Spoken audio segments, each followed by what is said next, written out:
தமிழகமெங்கும் கிளைகள் கொண்ட Annamalai institute of hotel management and hospital management படிப்பில் சேர்வதற்கான அட்மிஷன் நடைபெறுகிறது. பக்ரீத் பண்டிகை சுப முகூர்த்தம் வார இறுதி விடுமுறை தினங்களை முன்னிட்டு ஞாயிற்றுக்கிழமை வரை 4195 சிறப்பு பேருந்துகள் இயக்கப்படும் என தமிழ்நாடு அரசு விரைவு போக்குவரத்து கழகம் அறிவித்துள்ளது.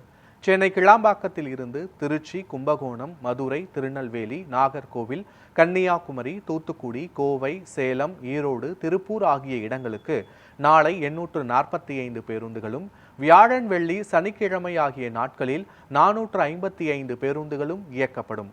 மேலும் சென்னை கோயம்பேட்டில் இருந்து திருவண்ணாமலை, நாகை, வேளாங்கண்ணி, ஒசூர், பெங்களூரு ஆகிய இடங்களுக்கு புதன்கிழமை முதல் சனிக்கிழமை வரை ஒவ்வொரு நாளும் தலா 170 பேருந்துகளும் இயக்கப்படும் என்று தமிழ்நாடு அரசு விரைவு போக்குவரத்து கழகம் தெரிவித்துள்ளது.